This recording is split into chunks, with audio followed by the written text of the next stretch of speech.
আসসালামু আলাইকুম এভরিওয়ান, কেমন আছেন সবাই? আশা করি ভালো আছেন। আমি আলহামদুলিল্লাহ খুব ভালো আছি।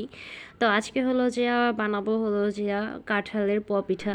তো এইখানে হলো যে আমি প্রায় 3 কাপের মতো হলো যে পানি নিছি, আর 1.5 কাপের মতো হলো যে চিনি দিব।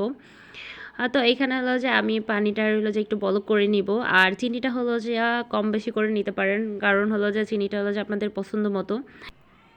তো পানিটা হলো যে আমি একটু বলক করে আর কি খাটাই নিব।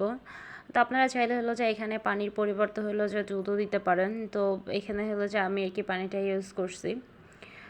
তো এখন হলো যে পানিটা আর কি আমার তো বলক করা হয়ে গেছে, পানিটা ঠান্ডা করতে দিয়ে দিচ্ছি। আর এখানে হলো যে আমি কাঁঠালের বেশি হলো যে ছাড়াই তারপরে হলো যে একটা ঝাঁপিতে করে তারপরে হলো যে এটার যে হলো যে রসটা বের করে নিব কাঁঠালের। তো এখানে হলো যে অনেকে এটা চাইলে হলো যে ব্যালেন্ডারও করতে পারেন। তো অনেকে বাসায় হলো যে ব্যালেন্ডার না, তো সেই ক্ষেত্রে হলো যে আমি হলো যে ঝাঁপি দিয়ে হলো যে এখানে আর কি হলো যে কাঁঠালের রসটা আর কি বের করে নিব। তো এখানে হলো যে আমি প্রায় 15-20 কোয়ার মতো হলো যে আর কি কাঁঠালের বিচি নিছি। তো এই তো দেখেন হলো যে রসটা বের করার পর হলো যে এই আঁশটা বের হয়েছে। তো এইখানেও প্রায় হলো যে 1.5 কাপের মতো হলো যে আমার কাঁঠালের রস বের হয়েছে। আর এখানে হলো যে আমি চালের গুঁড়া দিয়ে দিছি। তো অবশ্যই হলো যে আপনারা সিদ্ধ চালের গুঁড়াটাই দিবেন, তাহলে পিঠাটা আর কি নরম হয় আর হলো যে হয়। তো তারপর হলো যে আমি 1 কাপের মতো হলো যে ময়দা দিয়ে দিছি, আর পরিমাপ মতো লবণ দিয়ে তারপর হলো যে কাঁঠালের রসটার সাথে হলো যে আটাটা আর কি একটু ভালোভাবে হলো যে মিক্স করব।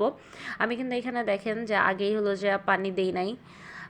তো এখানে হলো যে আমি পানি এই তো এখন হলো যে পানিটা ঠান্ডা করার পরে আর কি হালকা কুসুম যখন ছিল তখন হলো যে আমি পানিটা হলো যে অ্যাড করব। তো আমি হলো যে পানিটা এখানে দেখে যে আস্তে আস্তে দিচ্ছি, একসাথে হলো যে আমি পানিটা দিই নাই। তো আস্তে আস্তে দিব, আর হলো যে ব্লেন্ড করে তারপরে হলো যে আমি খামিরটা আর কি করে নিব।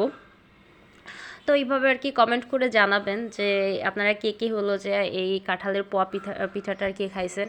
তো এটা দেখেন যে আমার ব্যাটারটা একদম বেশি ঘনও হয় নাই, পাতলাও হয় নাই। আর আমি হলো যে বড়া পিঠা যে বানাই ওইটা থেকে একটু ঘন করে নিছি, যাতে আর কি পিঠাটা আর কি হলো যে একটু হয়। তো এখানে হলো যে আমি তেল গরম করার জন্য দিয়ে দিচ্ছি। তো এখন হলো যে আমি এইখানে হলো যে মানে বেশি বড় করে হলো যে পিঠাটা বানাবো না, ছোট ছোট করে হলো যে পিঠা বানাবো। তো তেলের মধ্যে হলো যে দিয়ে দিছে মানে অত হলো যে ইসের জন্য মানে একটু ফুলকো হয়, এই জন্য হলো যে আমি ই করে হলো যে উপরে দিয়ে হলো যে হালকা হালকা তেল দিয়ে দিলে একদম ফুলকো ফুলকো হলো যে হয়ে যায়। তো এইভাবে হলো যে পিঠা বানালে হলো মানে পিঠাগুলো এত নরম হয়, মানে প্রচুর নরম হয়। আর পিঠাগুলো হলো যে কয়েকদিন হলো যে রেখেও খেতে পারেন, সমস্যা হয় না।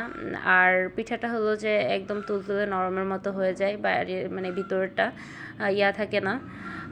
আর খেতেও খুব মজা। আর আমি হলো যে পিঠাটা আর কি বেশি হলো যেই করে নাই, এই তো দেখেন যে বাদামি রঙের হলো যে করে তারপর হলো যে ভেজে নিব। তো ওইভাবে করে হলো যে এক এক করে সব পিঠেগুলো হলো যে আমি ভেজে নিব। আর কমেন্ট করে জানাবেন যে আপনারা হলো যে এইভাবে কে কে বাসায় আর কি ট্রাই করছেন। আর আপনারা হলো যে চাইলে এভাবে হলো যে বাসায় ট্রাই করে দেখতে পারেন, হ্যাঁ, যে কেমন হয়। তো আমি দেখেন যে ওই সবগুলো পিঠা হলো যে একসাথে বেশি পিঠা দিতে গেলে হলো যে পিঠাটা একটু হলো যে মানে এলোমেলো হয়ে যায়, পিঠার হলো যে অত শেপটা সুন্দর আসে না। এই জন্য হলো যে আমি একটা একটা করে আর কি পিঠা ভাজছি।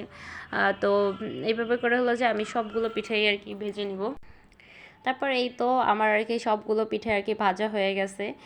আর দেখেন পিঠাগুলো কত সুন্দর হয়েছে। তো এই ছিল আজকের ভিডিও। যদি ভিডিওটা আপনাদের কাছে ভালো লেগে থাকে তাহলে লাইক কমেন্ট করে শেয়ার করে দিবেন। দেখা হবে অন্য কোনো ভিডিওতে, সেই পর্যন্ত আপনারা ভালো থাকবেন, সুস্থ থাকবেন। আল্লাহ হাফেজ।